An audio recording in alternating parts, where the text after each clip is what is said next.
واقعہ کربلا بہت تفصیلی ہے، لیکن میں اس ویڈیو میں اس واقعے کو مختصراً انداز میں بیان کرنے کی کوشش کروں گی۔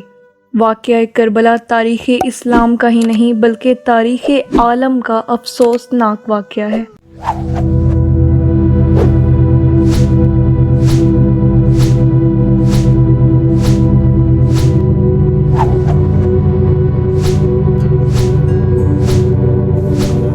حضرت سیدنا امام حسین رضی اللہ تعالیٰ عنہ کی شہادت چونکہ حضور صلی اللہ علیہ وآلہ وسلم کے جوہر شہادت کا ظہور نام تھی، اس لیے اس کو شہرت بھی اسی مقام کی نسبت سے حاصل ہوئی۔ کائنات میں کسی بھی شخص کی شہادت کا چرچا اس کی شہادت سے پہلے نہیں ہوا، جس طرح حضرت امام حسین رضی اللہ تعالیٰ عنہ کی شہادت کو حاصل ہوا۔ حضرت سفینہ رضی اللہ تعالیٰ عنہ سے مروی ہے کہ حضور کریم صلی اللہ علیہ وسلم نے اپنے بعد قائم ہونے والے دور حکومت کے بارے میں فرمایا، میری امت میں خلافت 30 برس تک قائم رہے گی، پھر اس کے بعد ملوکیت ہوگی۔ چنانچہ حضور کریم صلی اللہ علیہ وسلم کی پیشن گوئی کے مطابق خلافت 30 برس ہی رہی۔ یہ زمانہ عہد خلافت راشدہ کہلاتا ہے۔ عہد خلافت راشدہ کے دوران حضرت علی کرم اللہ تعالی وجہہ کے اعلان خلافت کے ساتھ ہی امیر معاویہ نے اپنی آزاد حکومت کا اعلان کیا اور حضرت علی رضی اللہ تعالی عنہ کو خلیفہ تسلیم نہ کیا۔ اس پر امت متفق رہی ہے کہ خلافت ہر دور حضرت علی رضی اللہ تعالی عنہ کا حق تھا، آپ ہی خلیفہ برحق اور خلیفہ راشد تھے۔ امیر معاویہ کے جداگانہ اعلان حکومت کے بعد حضرت علی رضی اللہ تعالیٰ عنہ کے ساتھ ان کی کشمکش کا آغاز ہو گیا، جس کے نتیجے میں جنگ جمل اور جنگ صفین جیسے چھوٹے بڑے واقعات ہوئے۔ حضرت محمد صلی اللہ علیہ وآلہ وسلم کی اس پیشن گوئی کے مطابق سن 60 ہجری میں قبیلہ قریش کی شاخ بنو امیہ کا نوجوان یزید بن معاویہ تخت نشین ہوا اور 61 ہجری کے ابتدائی 10 دنوں میں واقعہ کربلا پیش آیا۔ امیر معاویہ کے وصال کے بعد یزید تخت نشین ہوا۔ اس کے لیے سب سے اہم اور بڑا مسئلہ حضرت عبداللہ ابن عمر رضی اللہ تعالیٰ عنہ، حضرت امام حسین رضی اللہ تعالیٰ عنہ اور حضرت عبداللہ بن زبیر رضی اللہ تعالیٰ عنہ کی بیعت کا تھا، کیونکہ ان حضرات نے یزید کی حکومت قبول نہیں کی تھی۔ اس سلسلے میں یزید نے مدینہ کے ولید بن عقبہ کو امیر معاویہ کی وفات کی خبر بھیجی اور ساتھ ہی حکم نامہ بھیجا کہ حضرت عبداللہ بن عمر، حضرت امام حسین رضی اللہ تعالیٰ عنہ اور حضرت عبداللہ بن زبیر رضی اللہ تعالیٰ عنہ سے میری بیعت لو، اور جب تک وہ میری بیعت نہ کریں ان کو ہرگز مت چھوڑو۔ تاہم انہوں نے باہمی مشاورت سے امام عالی مقام امام حسین کو کوفہ آنے کی دعوت دی۔ اہل کوفہ کے خطوط کے بعد حضرت امام حسین رضی اللہ تعالیٰ عنہ نے حضرت مسلم بن عقیل رضی اللہ تعالیٰ عنہ کو حالات سے آگاہی کے لیے کوفہ بھیجا۔ آپ رضی اللہ تعالیٰ عنہ نے اہل کوفہ کی بے پناہ عقیدت اور محبت کو دیکھتے ہوئے امام عالی مقام کو لکھ بھیجا کہ آپ عالی مقام تشریف لائیں، یہاں ہزاروں افراد آپ کی طرف سے میرے ہاتھ پر بیعت کر چکے ہیں۔ چنانچہ امام عالی مقام رضی اللہ تعالیٰ عنہ نے کوفہ جانے کا ارادہ کر لیا۔ آپ رضی اللہ تعالیٰ عنہ مدینے سے 8 ذی الحجہ کو کوفہ کے لیے روانہ ہوئے۔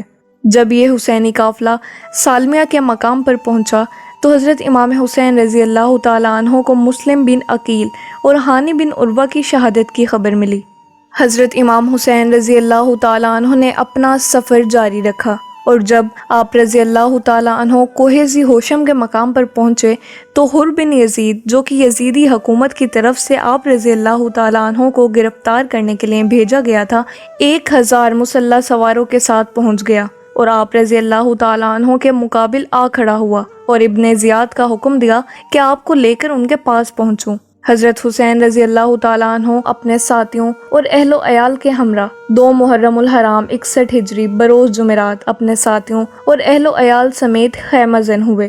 جس مقام پر آپ رضی اللہ تعالیٰ عنہ اپنے ساتھیوں کے ساتھ خیمہ زن ہوئے، اس مقام کی دشت و بیاباں کی اداس فضا کو دیکھ کر آپ نے پوچھا کہ اس مقام کا نام کیا ہے؟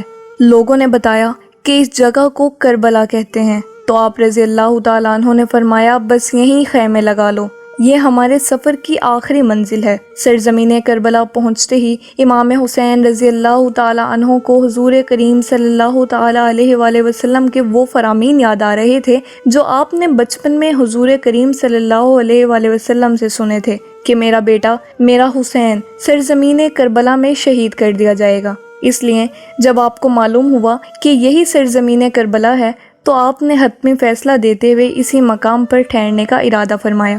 اسی طرح قافلہ حسینی غریب الوطنی کے عالم میں کربلا کے میدان میں خیمہ زن ہوا۔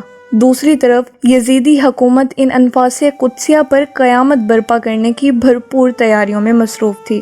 چنانچہ 3 محرم الحرام کو عمر بن سعد 4000 سپاہیوں کے ساتھ مقابلے کے لیے کوفہ سے کربلا پہنچا۔ حضرت عمر بن سعد نے حضرت امام حسین رضی اللہ تعالیٰ عنہ کے پاس قاصد بھیجا کہ آپ کیوں تشریف لائے ہیں؟ آپ رضی اللہ تعالیٰ عنہ نے فرمایا کہ اہل کوفہ نے مجھے لکھا تھا کہ میں ان کے پاس تشریف لے آؤں، اگر اب وہ مجھ سے بیزار ہیں تو میں واپس مکہ چلا جاتا ہوں۔ چنانچہ اس نے ابن زیاد کو یہ بات لکھی کہ امام حسین رضی اللہ تعالیٰ عنہ اہل کوفہ کی ان سے بیزاری پر واپس مکہ جانا چاہتے ہیں، لیکن ابن زیاد نے جواب دیا کہ حضرت امام حسین اور اس کے ساتھیوں پر پانی بند کر دو، اور حسین رضی اللہ تعالیٰ عنہ سے کہو کہ وہ خود اور ان کے ساتھی یزید بن معاویہ کی بیعت کر لیں، اور جب وہ بیعت کر لیں گے تو پھر ہم سوچیں گے کہ اب کیا کرنا چاہیے۔ اس پر عمر بن حجاج کی قیادت میں ابن زیاد کے آدمیوں نے سیدنا امام حسین رضی اللہ تعالیٰ عنہ کے قافلے پر پانی بند کر دیا۔ 9 محرم الحرام 61 ہجری ابن زیاد کا دستہ حضرت امام حسین رضی اللہ تعالیٰ عنہ کے خیموں کی طرف آیا۔ آپ رضی اللہ تعالیٰ عنہ نے حضرت عباس رضی اللہ تعالیٰ عنہ کے ذریعے ان کے آنے کا ارادہ معلوم کیا۔ انہوں نے بتایا کہ ابن زیاد کا حکم ہے کہ تم اس کی اطاعت قبول کر لو، ورنہ ہم تمہارے ساتھ جرم کریں گے۔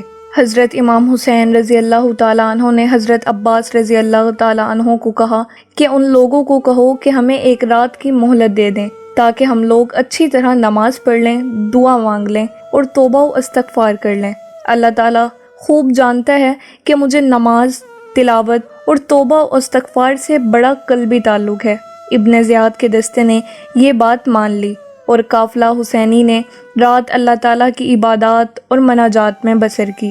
ابن یزید کے لوٹنے کے بعد حضرت امام حسین رضی اللہ تعالیٰ عنہ نے اپنے رفقا کو جمع کیا، اللہ تعالیٰ کی حمد و ثنا فرمائی اور رسول کریم صلی اللہ علیہ وآلہ وسلم پر درود و سلام بھیجنے کے بعد آپ نے اپنے اصحاب سے نہایت فصیح و بلیغ خطاب فرمایا کہ میں کسی کے ساتھیوں کو اپنے ساتھیوں سے زیادہ وفادار اور بہتر نہیں سمجھتا، اور نہ کسی کے اہل بیت کو اپنے اہل بیت سے زیادہ نیکوکار اور صلہ رحمی کرنے والا دیکھتا ہوں۔ اللہ تعالیٰ تم سب کو میری طرف سے جزائے خیر عطا کرے گا۔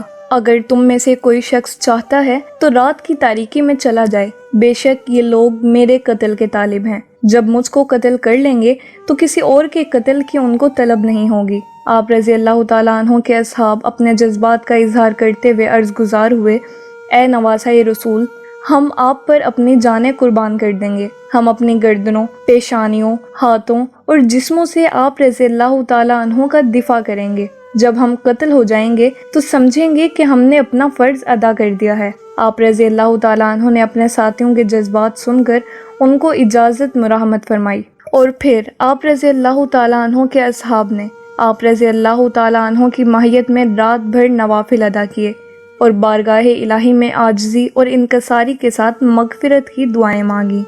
10 محرم الحرام 61 ہجری کا خونی آفتاب اپنی پوری خون اشامیوں کے ساتھ طلوع ہوا۔ حسینی فوج کے 72 سپہ سالاروں نے یزیدی فوج کا ڈٹ کر مقابلہ کیا۔ ایسا معلوم ہوتا تھا کہ یزیدی فوج میدان چھوڑ کر بھاگ جائے گی۔ اس طرح مٹھی بھر جانثار حسین رضی اللہ تعالیٰ عنہ پروانہ وار شمع امامت پر قربان ہونے لگے۔ اس وقت حضرت امام حسین رضی اللہ تعالیٰ عنہ کے صاحبزادے حضرت سیدنا امام زین العابدین رضی اللہ تعالیٰ عنہ علیل تھے۔ علالت کے باوجود اپنے والد گرامی سے اجازت طلب کی، مگر آپ رضی اللہ تعالیٰ عنہ نے انہیں سمجھایا کہ ایک تو آپ علیل ہیں اور دوسرا آپ رضی اللہ تعالیٰ عنہ کا زندہ رہنا ضروری ہے، کیونکہ خانوادہ رسالت صلی اللہ علیہ وآلہ وسلم کا ہر چراغ گل ہو چکا ہے، ہر پھول مرجھا چکا ہے، اب میری نسل میں فقط تم ہی باقی رہ گئے ہو، مجھے تو شہید ہونا ہی ہے، اگر تم بھی شہید ہو گئے تو میرے نانا رسول کریم صلی اللہ علیہ وآلہ وسلم کی نسل کیسے چلے گی؟ تمہیں اپنے نانا کی نسل کی بقا کے لیے زندہ رہنا ہے۔ پھر آپ کو کچھ نصیحتیں فرمائیں۔ اس طرح امام حسین رضی اللہ تعالیٰ عنہ امام زین العابدین رضی اللہ تعالیٰ عنہ کو چھوڑ کر خود میدان کربلا کی طرف چل دیے۔ مقابلے میں آپ رضی اللہ تعالیٰ عنہ دیر تک یزیدیوں کو واصل جہنم کرتے گئے۔ پورے یزیدی لشکر میں کوہرام مچ گیا۔ حیدر کرار کا یہ فرزند جس طرف تلوار لے کر نکلتا، یزیدی لشکر خوف زدہ بھیڑیوں کی طرح آگے بھاگنے لگتا۔ حضرت امام حسین رضی اللہ تعالیٰ عنہ دن کا طویل حصہ میدان کربلا میں تنہا دشمن کا مقابلہ کرتے رہے، اور دشمنوں میں سے ہر کوئی آپ کے قتل کو دوسرے شخص پر ڈالتا رہا، کیونکہ امام حسین رضی اللہ تعالیٰ عنہ کا قتل کوئی بھی اپنے ذمہ نہ لینا چاہتا تھا۔ آخر شمر بن ذوالجوشن نے کہا، تمہارا برا ہو، کیا انتظار کر رہے ہو؟ کام تمام کیوں نہیں کرتے؟ آپ رضی اللہ تعالیٰ عنہ نے پکار کر کہا کہ کیا تم لوگ میرے قتل پر ایک دوسرے کو ابھارتے ہو؟ واللہ میرے قتل کے بعد کسی بندے کے قتل پر اللہ تعالیٰ اتنا ناراض نہیں ہوگا جتنا میرے قتل پر۔